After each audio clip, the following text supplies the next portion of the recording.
এখনকার শুক্রবার আগের শুক্রবারের মধ্যে অনেক তফাৎ আছে। তো আগে যখন স্কুল কলেজে যেতাম, বৃহস্পতিবার আসলে অনেকটা শান্তি লাগতো যে তারপরের দিন শুক্রবার আসবে, একটু লেট করে ঘুম থেকে উঠতে পারবো, একটা দিন ছুটি পাবো, রেস্ট পাবো। তো আগের জীবন আর এখনকার জীবনের মধ্যে অনেক বেশি তফাৎ। আজকে এই শুক্রবারে মানে আগের লাইফের কথা অনেক বেশি মনে পড়ছিল আমার। তো হ্যালো এভরিওয়ান, কি অবস্থা? সবার কেমন আছেন? আশা করছি ভালো আছেন। আজকে আপনাদের সাথে শেয়ার করব পুরো সকালটা, দুপুরটা, বিকালটা কিভাবে কাটিয়েছি। তো আমাদের মহিলাদের কোনো ছুটি নেই। আমাদের এই নিত্যদিনের কাজ করতেই হবে, সংসার সামলাতে হবে, বাচ্চা সামলাতে হবে, সব করতে হবে। তাও দিন শেষে জিরো, কিচ্ছু করার নেই। তো যাই হোক, আজকে যেহেতু শুক্রবার সবাই ঘরে থাকবে, এজন্য হচ্ছে মুরগি রান্না করা হবে। তো মুরগিটা বাসায় ছিল না, এজন্য পরে মামা বাজার থেকে গিয়ে মুরগিটা নিয়ে আসছিল। আর আমি বলছিলাম যে মামা তাহলে কিছু আম নিয়ে আসবেন, অনেক দিন ইচ্ছা করতেছিল টক খাওয়ার জন্য। পরে মামা আম নিয়ে আসছিল।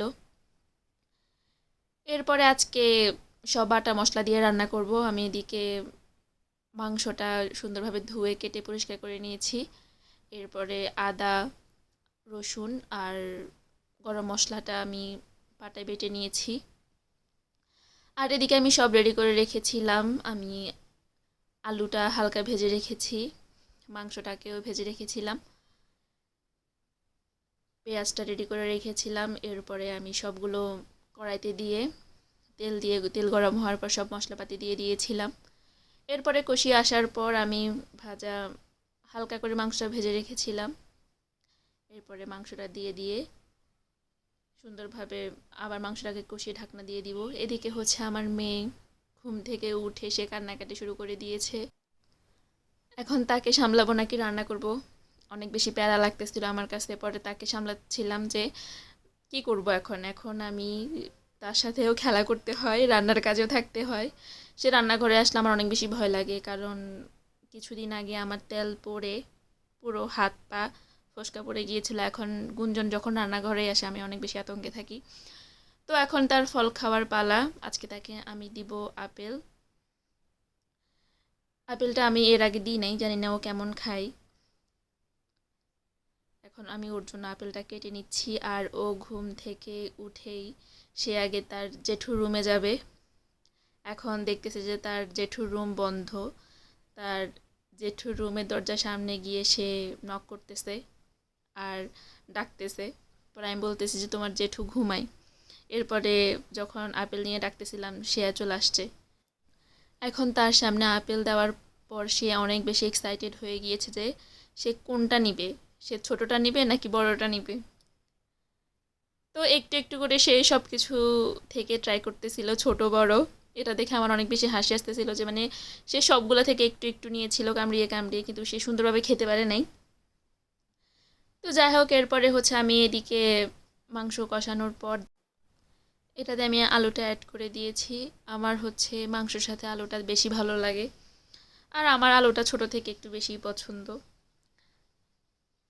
এরপরে আমি এতে অ্যাড করেছি পানি। পানিটা অ্যাড করার পর এখানে আমি বাটা গরম মশলাটা অ্যাড করব। বাটা মশলার তরকারির টেস্ট একদমই আলাদা আমার কাছে। মানে বাটা মশলাটাই বেশি ভালো লাগে, কিন্তু এখন তাড়াহুড়ার কারণে বাটা মশলাটা আসলে আমাদের এখন খাওয়াই হয় না। এখন আমরা সব ইনস্ট্যান্ট খাই, যে প্যাকেট কিনে আনবে ওইটা ওইটা দিয়ে রান্না করা হয়।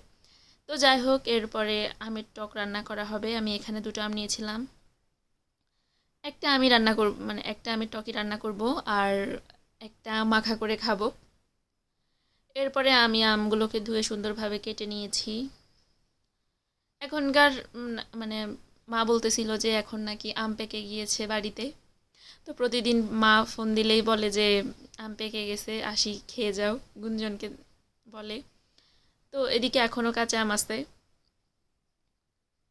এগুলো প্রায় লাল হয়ে গেছে ভিতরে, অত কাঁচা নাই।